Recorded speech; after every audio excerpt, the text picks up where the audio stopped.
I would like to share some thoughts about puberty. Puberty. Ooh, just to say that word, it still conjures up terror, horror inside of me, anguish. That word, once upon a time in my life, probably from the ages of about 12 to maybe 17, was a terrifying, unpleasant word. I don't think I spoke it aloud that whole time. It was like there was a whole part of my brain that just, even when I heard that word, I would emotionally start to quiver and even shut down. It was a terrible time in my life, those years of puberty. And my puberty didn't even start at age 12. That's when it started for a lot of other boys, 11, 12, 13, not me. I was one of the last boys of all the boys that I knew to go into puberty. Certainly in my class, I was in the bottom 1% because I was acutely aware of it.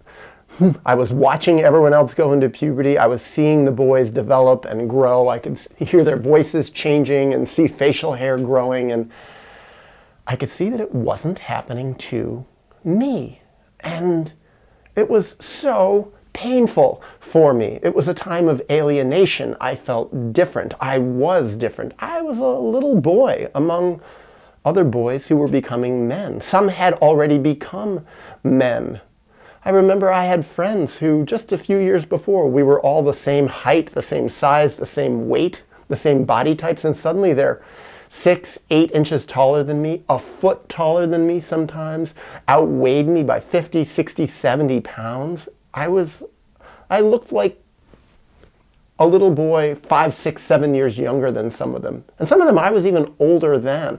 And it was also painful. There were boys that were 2 or 3 years younger than me who looked older than me.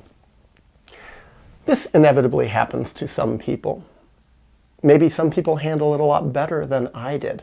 I think a big part of why puberty was so painful to me was that I was already traumatized in myself, not my body, but in my emotional self, from my family of origin. I really wasn't loved all that much by my parents. I was rejected and alienated in so many different ways. And because of that, I was incredibly insecure. I didn't like myself a lot because my parents didn't like me, the true me.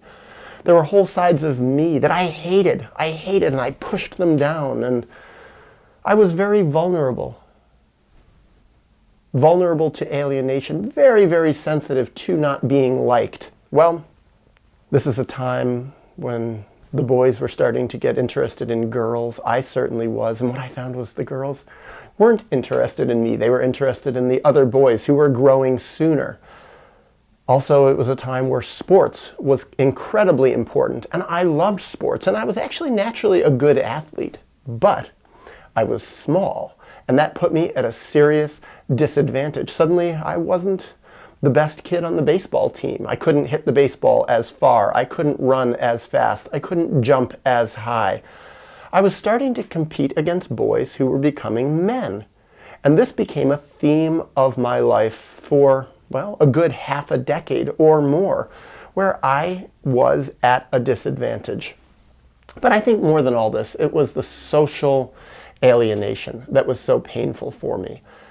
Me as a boy who went into puberty late, very, very late. I was different. I was alien.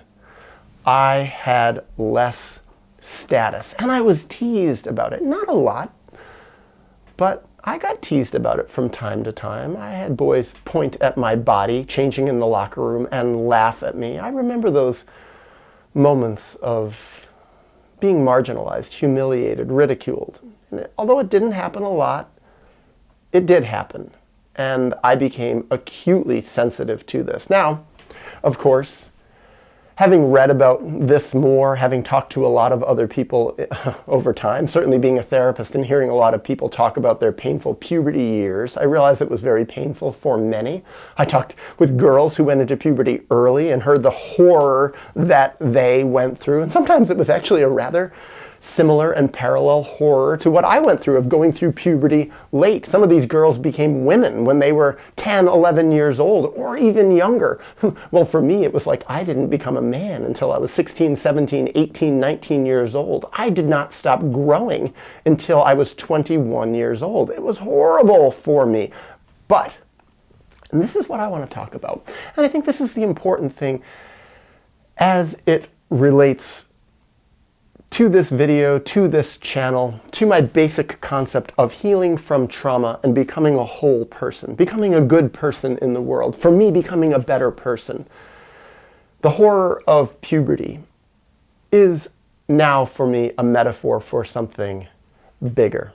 I went through years of anguish, alienation, rejection, and self-hatred because of this transformation, this delayed transformation of my body. What is puberty? Puberty is going on a transition, a physical transition from childhood to adulthood.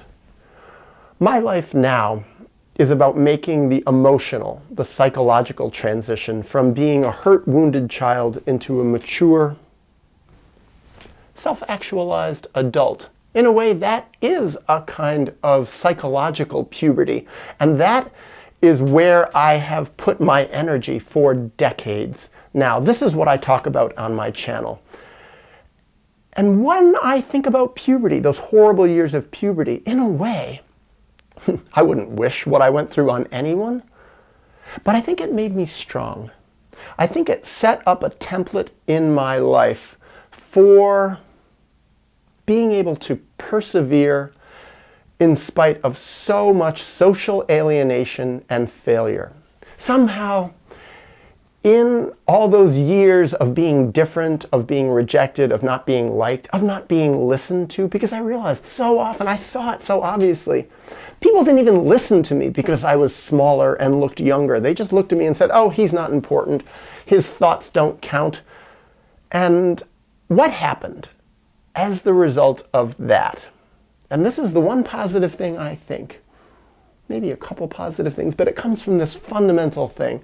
I had to develop a relationship with myself. In spite of all the rejection, I had to learn how to accept myself. I didn't have a choice.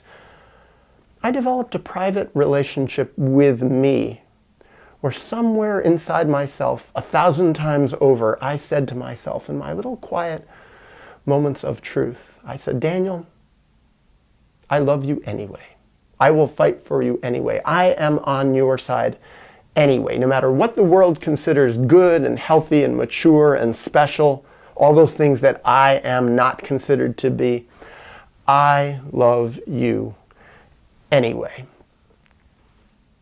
Well, later in my life, when I started healing from my traumas, when I started going through the developmental stages of healing, acknowledging my suffering, not pushing it down and burying it, analyzing my history, grieving my losses, making sense of the traumas that I had gone through, realizing how much I had lost and really feeling the pain, and transforming into an enlightened person. Different parts of me slowly became enlightened, self-actualized, connected with my true self.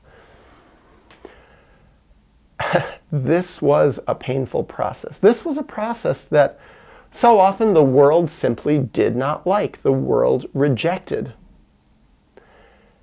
My family didn't like it. My family didn't want me to become real. My family preferred me to stay shut down and to be like them, to be someone who was a primitive child, a wounded child. My parents, still now in their late 70s into their 80s, they are still psychologically wounded children who are going through life like wounded children, emotionally shut down, not psychologically developed adults. And they are normal in that way. This is normal in the world. We live in a species that considers it normal to, on a psychological level, remain a wounded, hurt child, to go through the world as a needy, hurt child who takes advantage of others. Adults who take advantage of their children, who are like parasites feeding off their children, who feed off their relationship with others, who try to make others take care of them on an emotional level.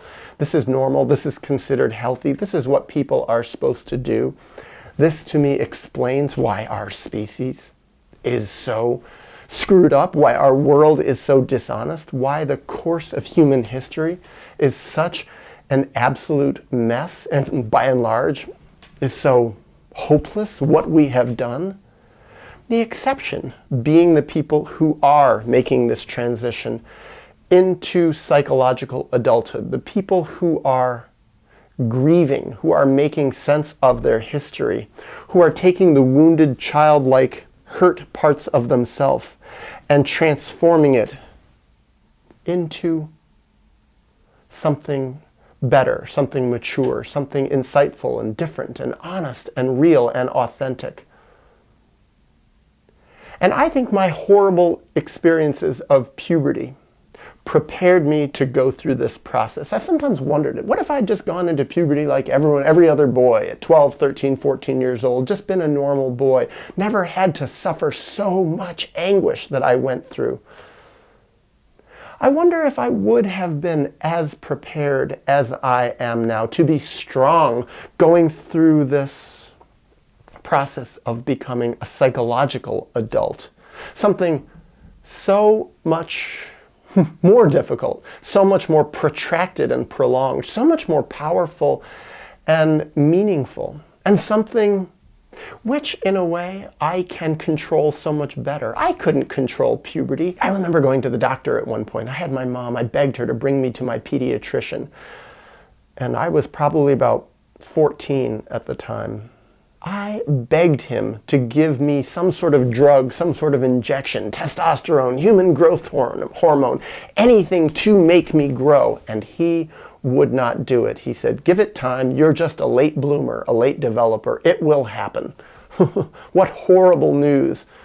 He was right, incidentally. I did go through a normal puberty, just very, very late. I was in that late 1%. Well, now I'm in a different kind of 1%. I'm in the 1% that is actually healing my traumas, making sense of my history, getting to really know myself and making real progress, having real success on this progress. It's so ironic to me that once upon a time I hated myself for being such an alien, being so rejected and so different because of my body being different, something that had no connection to my inner self. And now, all these decades later, realizing I'm in the 1% of being an alien for a totally different reason. And now I love myself for it. Yes, it's stressful. Yes, it's difficult. Yes, sometimes I admit in my fantasies I wish I could just be more normal and have a normal career and have a normal girlfriend, normal wife, normal family, not have to deal with all this pain and stress and alienation. But now I know why I'm doing it. Maybe I'm called to be this way, but I think those painful years of puberty did prepare me as a metaphor for the transition that I am going through now, the transition to developing into a real and true adult.